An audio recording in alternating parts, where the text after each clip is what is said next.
Hear the word of the Lord from Proverbs. The first person to speak always seems right until someone comes and asks the right questions. Hear the word also from the Gospel of Luke. Now he was teaching in one of the synagogues on the Sabbath, and just then there appeared a woman with a spirit that had crippled her for 18 years. She was bent over and was quite unable to stand up straight. When Jesus saw her, he called her over and said, "Woman, you are set free from your ailment." When he laid his hands on her, immediately she stood up straight and began praising God. But the leader of the synagogue, indignant because Jesus had cured on the Sabbath, kept saying to the crowd, "There are 6 days on which work ought to be done. Come on those days and be cured, and not on the Sabbath day." But the Lord answered him and said, "You hypocrites!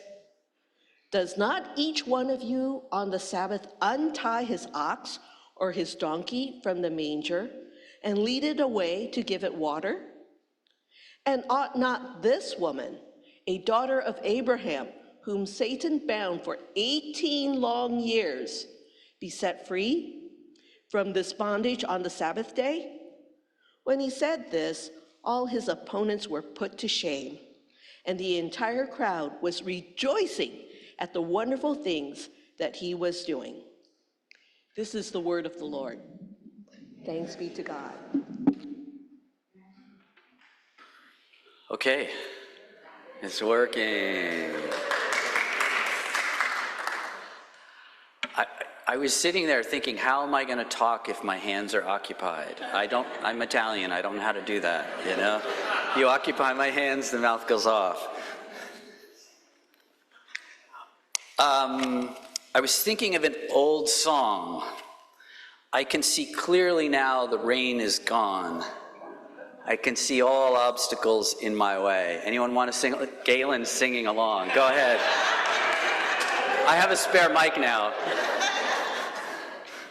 Gone are the dark clouds that had me blind. It's going to be a bright, bright, bright, sunshiny day. All right, excellent.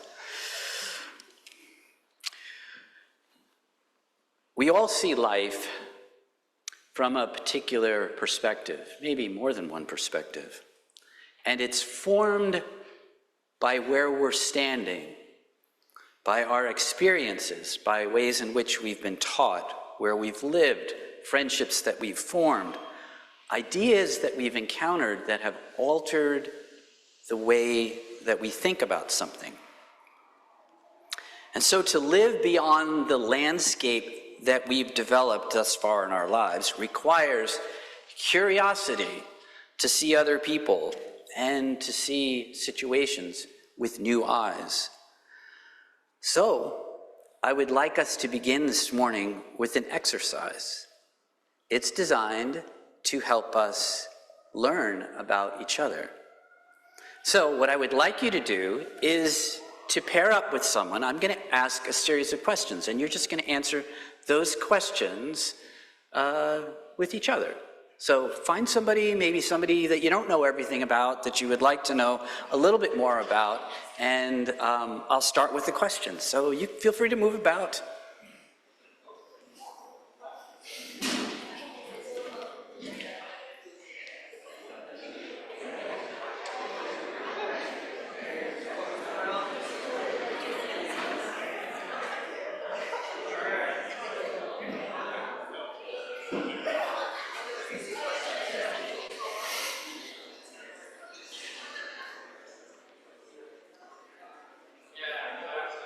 All right, and just raise your hand when you've found your person.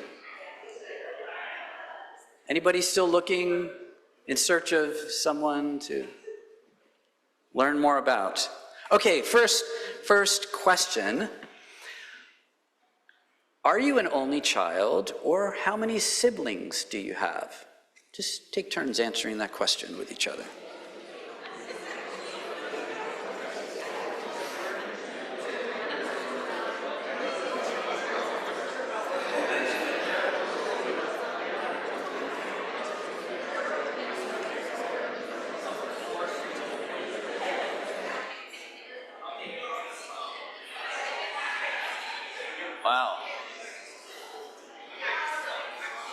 Sounds like you're telling each other if you like your siblings or not. Okay, question number 2.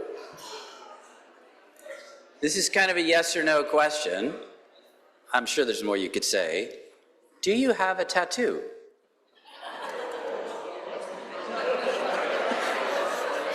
Do you wish you had one?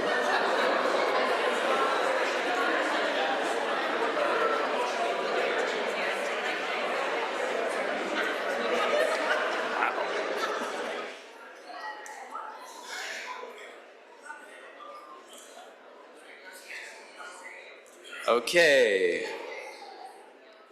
Some of you evidently have a lot of tattoos that you're... This one is... Okay, tell each other where you were born. Where were you born?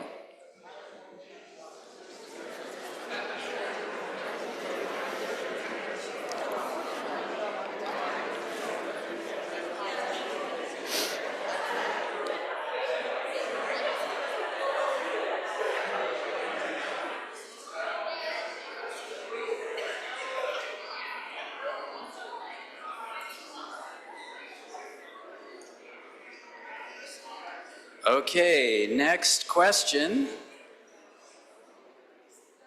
Do you play a musical instrument?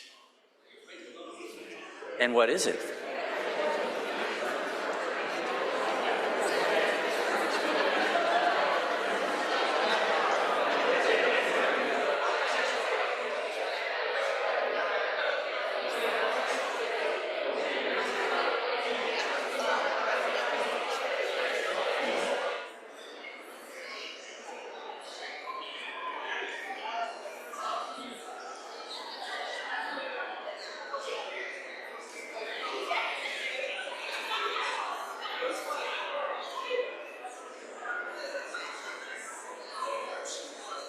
All right.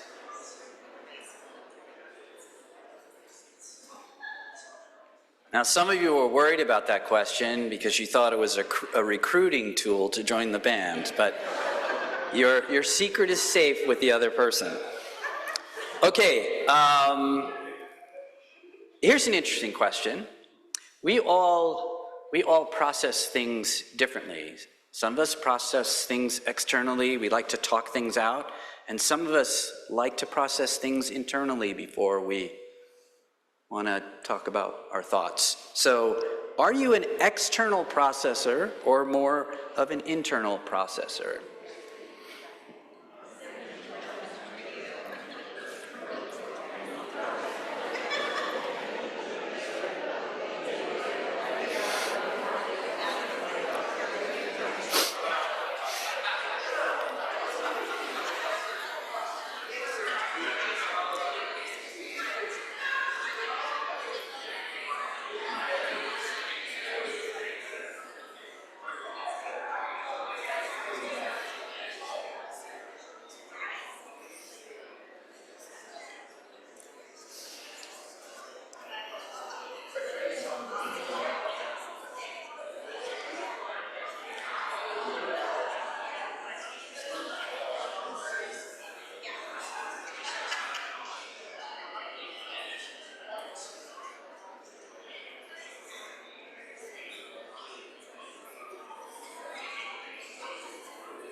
Okay.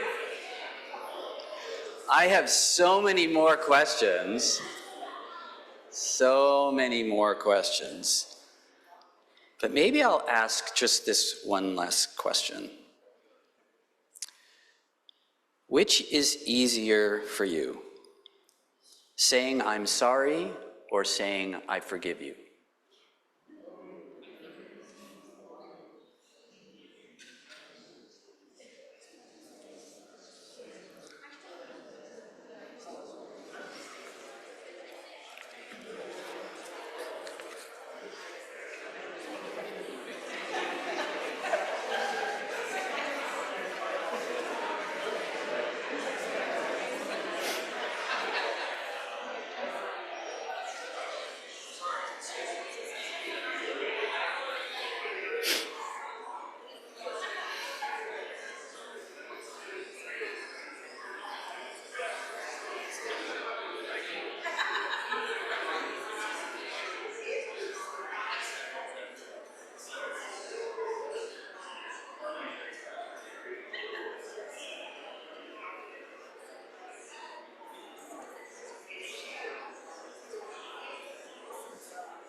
Okay.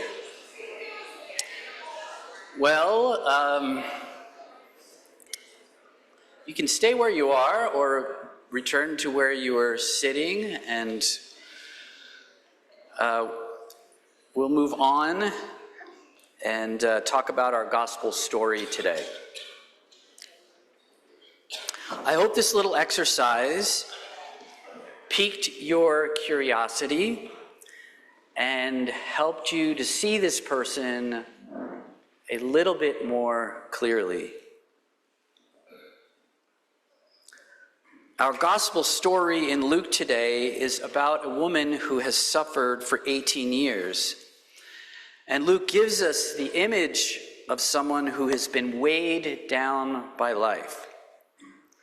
She carries burdens, and we're not really told where she has acquired these burdens. Which ones has she been given by other people? But her story was important enough for Dr. Luke to tell us. Because while she was the one who suffered, she was also misunderstood by the religious leader in the synagogue.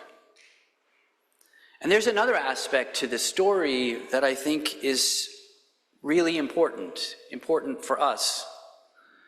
And that is that her body was a visible expression of her painful life. I have a slide. There's an image. Maybe it's the next slide. There you are. I found this piece of artwork, which is a beautiful image of this. Now, since Adam and Eve, our bodies have been a part of our stories, of our ability to connect, and our feelings of estrangement, of freedom and shame. And when Adam and Eve had a falling out with God, shame wrote its story on their bodies, writes Nadia Bolz-Weber, attempting to erase the story of love written in them by their Creator. And ever since then, our bodies have not only been the way that we encounter creation, i.e. taste food, look into the world, touch the softness of moss, or smell the fragrance of flowers, but it also has become the way that we feel pain, the way that we store stress, the places where we feel transgressed by others. And there are ways that distortion has developed.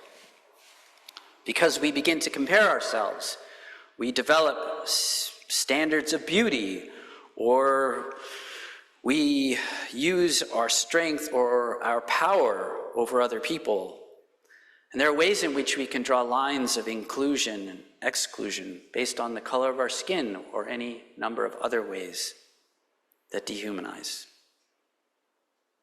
In our text in Luke 13, we find this woman entering the synagogue, bent completely over, and she is longing for healing. And this morning, I want us to give our attention to this story and listen for the ways her story speaks to us, and perhaps the ways in which it is our story. Because we too carry things. Sometimes we are unconscious of what we're carrying, what we feel burdened down by. And somehow these burdens have become inseparable from who we are. Maybe they're feelings of inadequacy, a sense of not fitting in, experiences of rejection, and our bodies become a mirror of what we're carrying. This quote from Naguib Mahfouz says this: "Nothing records the effects of a sad life so graphically as the human body." And the Japanese artist Makoto Fujimura has said this: "We are not to blame for what the world has so relentlessly tried to crush in us, but we are endangered by it." And so there's a way in which we carry things ways in which our life, our vitality is impaired by these burdens. In Luke, we encounter a woman who has long been in this condition. Now, perhaps she suffered an injury in her life, and it's only worsened because she was unable to get the kind of care that she needed. And there was no one to relieve her of her responsibilities. And so she goes on with her life. And maybe, in a manner of speaking, she's living from paycheck to paycheck. And there's no paid time off. There's no short-term disability. And so she goes on and on. The choices before her are, if I don't continue to work, I don't eat. If I don't work, I have no wood to keep warm. And so she just keeps going. And perhaps her condition just worsens and worsens over the years. And slowly her view becomes more limiting, her condition more debilitating, and she just tries to manage the pain. And there are ways in which at first she endures the awkward stares of other people and hears their whispers and sees their sideways glances. But then her view changes all the more. Now her view is more of the ground than the sky. She sees more feet than faces, sandals than hats. And then she has to learn to tell people apart by their voices alone, wondering how long it's been since someone has smiled at her. This whole story is very much about seeing or not seeing. And it's tempting when we read this story that we assume that she is the only one in the story with a disability. But then we encounter the synagogue leader whose vision is impaired, whose perspective is fundamentally flawed. So our theme this week is about perspective. And I tried to think about what is perspective? What is perspective? Eventually, I found my way to a dictionary. And the Oxford Dictionary says this: perspective is a way of seeing how two things relate to one another, so as to have the right impression of their relationship with one another. This is an interesting definition. It is actually a very interesting definition in relationship to the story. Just want you to hold on to that idea that there are two things that relate to one another. Now, we could talk about the two things being this woman and the synagogue leader. We could talk about the relationship between Jesus and this woman who is bent over. But perspective varies depending on which relationship we're talking about. Anyway, let me say more about perspective. You see, to have perspective, you need to notice. You have to have your eyes open and be paying attention. Secondly, to have perspective, you need a variety of experiences in order to have a way of comparing one experience to another. And there's a way in which new experiences reshape old experiences and old perspectives. Thirdly, perspective is an acquired taste. You have to want to acquire a new perspective, which means you need the ability to question yourself, to question the ideas that you have. And lastly, I would say perspective is a way of freedom. It is a way for us to get unstuck. It actually is a way that Jesus offered this synagogue leader. Saying just a few more things about perspective. Perspective requires curiosity and humility. It asks us to consider what we don't know, what we don't understand, what we cannot see from someone else's perspective. Perspective also accepts things that are messy, where answers are not easy, where solutions are not simple. It's much easier for us to see things in black and white. It simplifies things. It makes us perhaps feel more comfortable, but it doesn't treat the situation with respect or the people involved. And so the further we are from a situation, the more certainty is a luxury, and the less complexity we have to accept or process. As I was thinking about this, I sort of posed the question to myself and now to you: why might two people see something differently? Now, there are times when we suffer from a limited capacity to see. Sometimes it's simply natural. So I thought, for example, I imagine, where's Jordan? Jordan's in the back. So when Jordan listens to music, he hears things I don't, right? Because his own experience has formed the way he listens to music. Now, I thought of Grant. Grant plays volleyball, right? So I'm sure when Grant is watching a volleyball game, my wife actually was a great volleyball player, but I digress, that they see things and details and appreciate the nuances of the game and perhaps technique or how someone positions themselves on the court in ways that I'm just like, oh, that was great. And so, depending on our experiences, it alters how we see. In some ways, it's just a reflection of who we are, and in some ways, it's a reflection of the way our lives are just limited. Our experiences have formed us, but they have also drawn boundaries in which we see or don't see. In my research for my doctoral project, I came across a remarkable young man named John O. Lancaster, who was born with a rare genetic condition called Treacher-Collins syndrome, which causes facial differences. In his particular case, he has no cheekbones. I wanted to introduce you to him. Treacher-Collins syndrome is said to affect 1 in 50,000 people. The thing that was quite sad and compelling about his story was that his parents left him at the hospital. He was formally adopted by his mom. That's how we first heard Jean.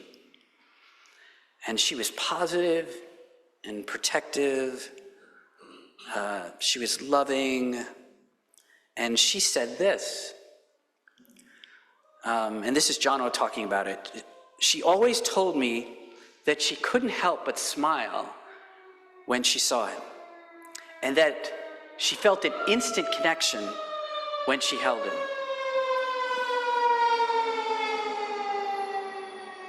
But as his story continued, and as I read more about his story, he got to the age of 24, and he was curious about his birth parents. And I don't know how this happens, but he came upon a hospital document that said the following: both parents were horrified by the child's appearance. Both parents felt no maternal bond. Both parents left the hospital 36 hours later, leaving the child behind. And it's hard to imagine, now reading these words, like he had grown up and felt the love of Jean, and every May 18th they celebrated his adoption, and there are ways in which he just knew love. He wasn't able to answer all the questions about his story, But then now he has to wrestle with this, and there are ways in which this caused immense pain and depression. I want us to fast forward. Jono has walked forward in his journey. There are ways in which he has found resilience. He has found people in his life that love him and see him for who he is. And I want to show you another slide. Jono has founded an organization called Love Me, Love My Face. He goes around to schools talking with children about how to see one another, how to treat one another, and he's an advocate for those with facial differences to be more accepting of themselves. Now we look at this, we look at these like just so divergent ways that his birth parents responded to him and this woman Jean. Interesting aspect to Jean's story is that Jono is not the only child with a disability that she took in. This became a very rich part of her life. And we pivot now to the text in Luke's gospel. And we watch again how there are these two very different reactions to this woman who is bent over. And it says in our text, Jesus was teaching in one of the synagogues, and then there appeared this woman with a spirit that had crippled her for 18 years. And she was bent over and was unable to stand up straight. And how does Jesus respond to her? He calls her over and he said, "Woman, you are set free from your ailment." He doesn't see her and wonder, oh, how did this happen? Like, he didn't form any judgment for what she's done or not done. There are no assumptions about how she got this way or whether or not it was somehow her fault. He just sees her. He just sees her. And then we're told that he lays his hands on her. And I love this image. This is just this beautiful image of Jesus leaning in and wanting to take her hands and to look at her in the eyes. This is how Jesus looks at us when we are bent over carrying our burdens.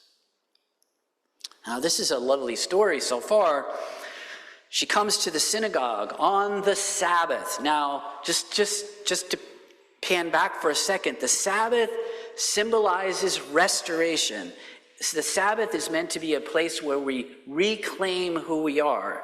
At the end of a week, we come to the Sabbath, and it's God's design for us to be restored through the Sabbath.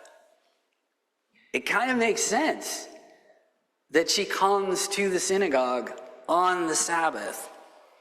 And Jesus is there, and he connects with her, and he heals her. Now,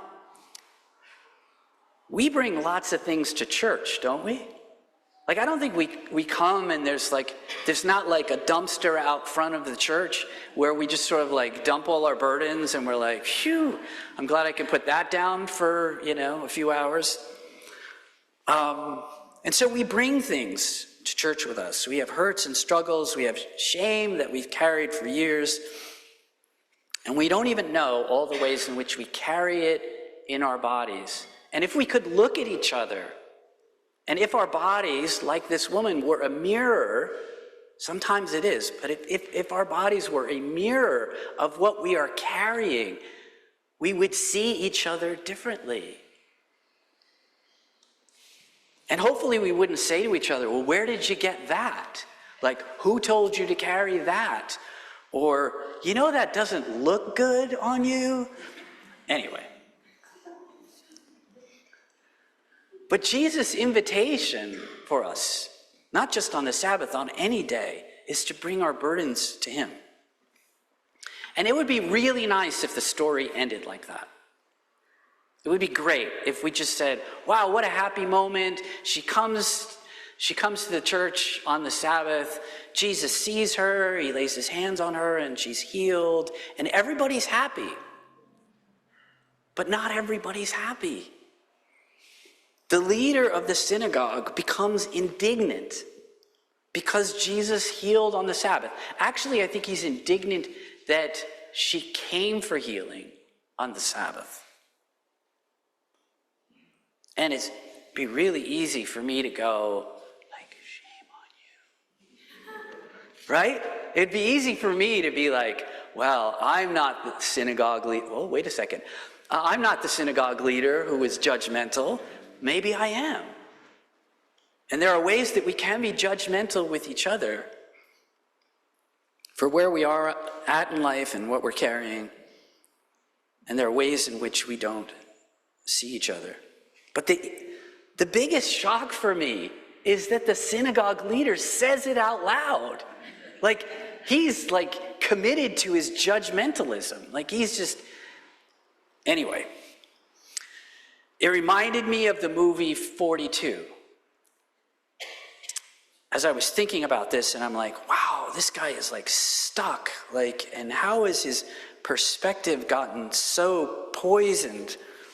And then I thought of this scene from the movie 42, which chronicles the story of Jackie Robinson. And I mean, he encountered like so much racism. But one of the moments that has like always stood out for me was when a father and son were sitting in the ballpark in Cincinnati, and we watch the father verbally abusing Jackie. And I rewatched this because my memory of it. And initially, his son who's sitting next to him looks around as if to say, is this normal behavior? Is the way my dad is abusing this black man normal? Like, is this what I should do? And the next thing we know it, which is so shocking, is that this boy uses the same racial slur. And we're stunned. Honestly, I think when Jesus hears this synagogue ruler so indignant on the Sabbath for healing, Jesus feels some of the same feeling that we do when we're watching this film.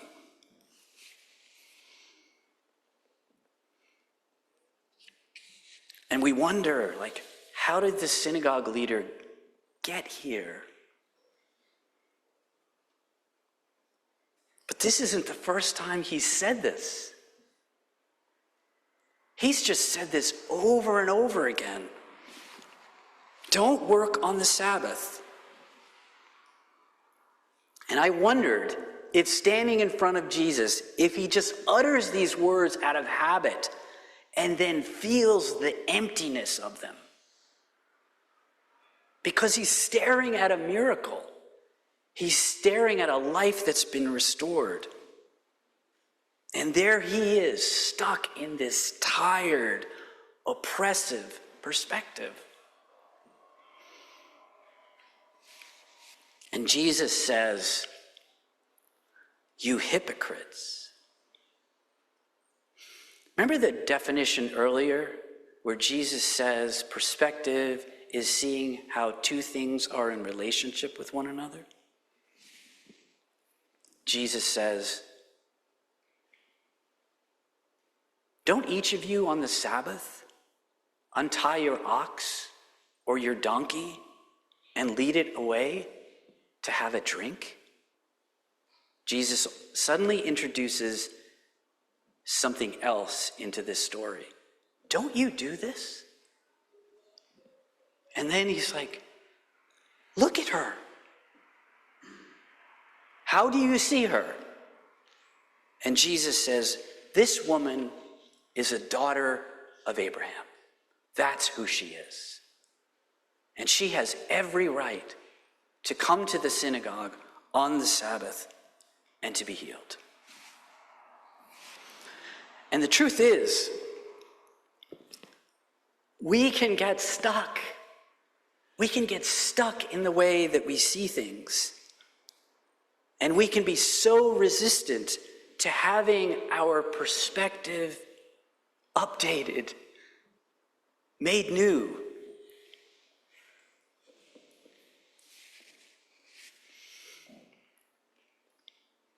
I go back to Jono's story for a moment. I've watched just a bunch of interviews that he's done, and you watch the journey he's on, right? He was abandoned, but then he's embraced and loved, and then he's curious about his story, this part of his story. He researches it and suddenly is so crushed by pain and rejection. And he has committed himself to helping others navigate these same places. And it's so interesting. In one interview, he said, he's reached out to his birth parents, and they again rejected him and said, please don't contact us again. And it just is like so shocking that they refuse to acknowledge how they reacted from whatever place they were in when he was born, however limited in their capacity they were. And yet he keeps growing. He keeps developing resilience. And he actually now expresses gratitude for his birth parents who gave him life. Wow, that's a huge arc, not one simple step. And so the invitation this morning is not to close ourselves off from the healing that is possible, from the perspective that we can develop, from the ways in which we are meant to cast off burdens that we've carried. And the truth is, we don't necessarily know all the burdens that we're carrying. But the Holy Spirit journeys with us and will give us a glimpse of something out of tender mercy that says, I don't want you carrying that anymore. Let's talk about this. Let's process this. Let's let go of this together. Jesus' invitation to us is to embrace who we are. We are children of God. We are made in God's image, and his longing for us is to know that we are loved and to be made well. Amen.